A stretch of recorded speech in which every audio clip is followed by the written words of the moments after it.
Autumn is described as the season of mist and mellow fruitfulness. In this video, I'm going to show you the autumn apple harvest. You can watch me paint a Worcester Pearmain apple and join me on a beautiful dog walk in the village where I grew up. I want to use this channel to explore life in the countryside, the rhythms of the seasons, connection with the world around us, and the thoughts that shape my life as an artist. It's a time when the light turns golden. We try to make the most of the last rays of summer warmth. It's also harvest time in the garden.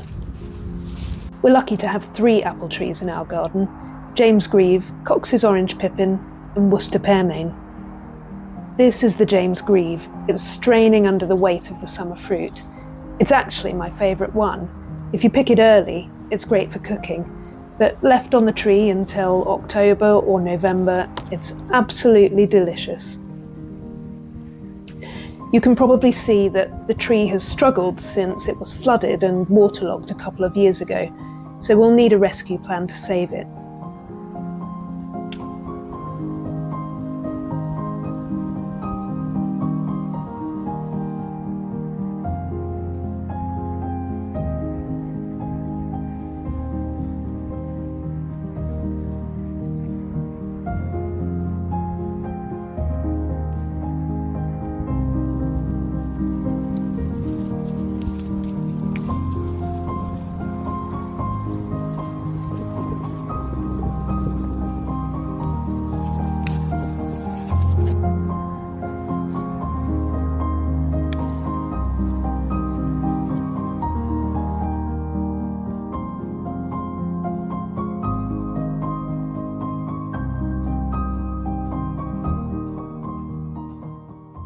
I trained at art school and later in classical techniques, but my main education was in art history. This combination really shapes how I see the world, as a visual record of the passing of time. I think that looking at other artists' work helps to spark inspiration and can encourage you to look at things more deeply or in a different way. I'm going to paint one of the apples that I picked the other day, so I thought it would be interesting to look at how some other artists have painted apples. Cézanne once said he was going to astonish Paris with an apple. Sometimes a small thing can carry a big idea. For him, it meant looking at the object from multiple perspectives, exploring the 3-dimensional form on a 2-dimensional canvas.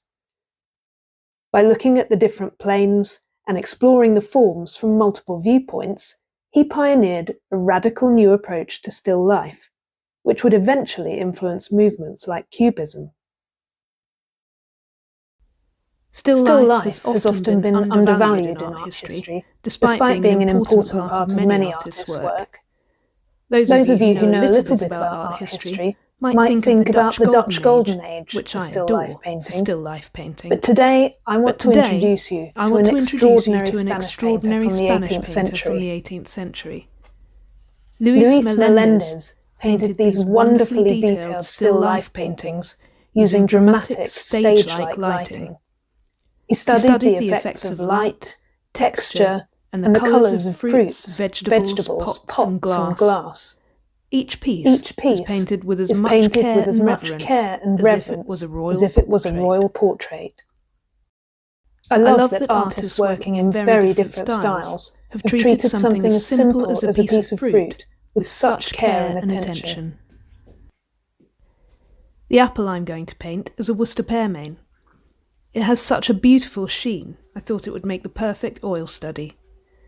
I also love the idea that each tree carries its own history.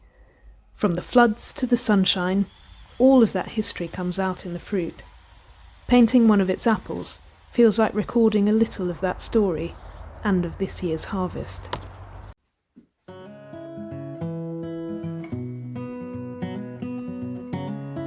I'm working using the sight size method, so I mark the floor with masking tape so that when I step back to look and measure, I'm always going back to the same place.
After I've got the outline in place, I block in the apple using broad strokes of colours. There are so many different types of red, yellow and green all in this one apple. I don't try to get it all down at once, but start with the simple planes, ready to work up finer details later.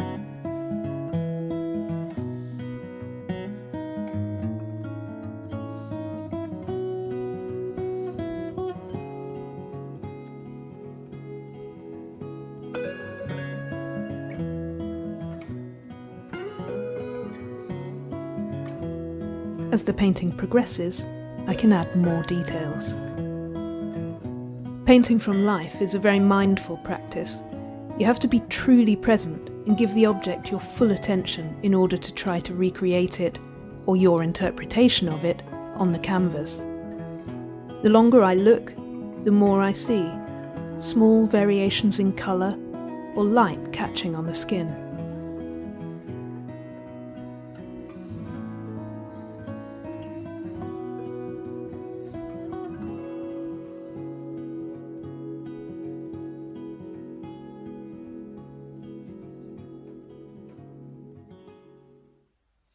At some point, it stops being the general idea of an apple, that shortcut that our brains get so used to taking, and instead becomes this very specific apple, with all the imperfections that make it real. So, there you go. A lovely way to spend a few hours, and a reminder of this year's bumper apple harvest.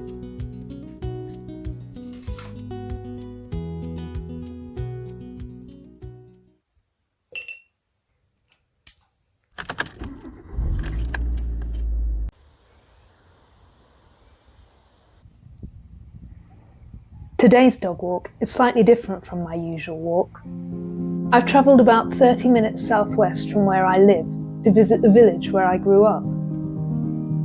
Walks like this remind me of how deeply we're shaped by the landscape around us. It's a chance to appreciate the physical and mental space that being outside gives us, and maybe even get some inspiration for future paintings.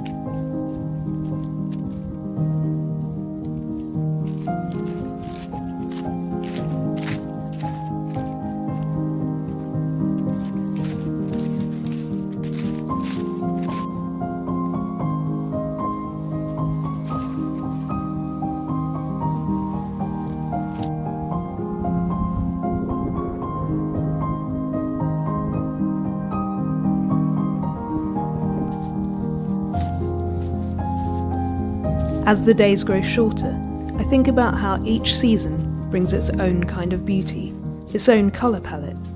There's definitely a sense of rich reds, oranges and yellows singing in the low sunlight right now. Back home, the kettle's on, the dogs are asleep, and the birds are busy at the feeder. Days like this remind me how much there is to notice when we slow down, how the smallest details can bring us back to ourselves. For me, that sense of connection comes through walking, gardening, and the slow, deliberate process of oil painting, all ways of paying attention to what's in front of me. For you, it might be something entirely different: writing, sketching, cooking, restoring old furniture. Anything that helps you pause, notice the changing seasons, and feel part of something a little bigger. Thank you for spending this time with me. Over the course of the month, I've been walking and thinking and painting and writing, and I think I've got a better idea about what shape this channel will take. I think that when we look at great art from history, or when we make art ourselves, we find ways to understand and connect with the world around us. So that's what I hope to share with you over the next year. Each month, we'll look at a painting or two from art history, connected to the seasons or something relevant to the time, and then I'll show you some of my studio practice. So I hope you'll join me next time. I'll be attempting to find some understanding and connection with the world around us through art. Until then, take care. Bye-bye. Make up!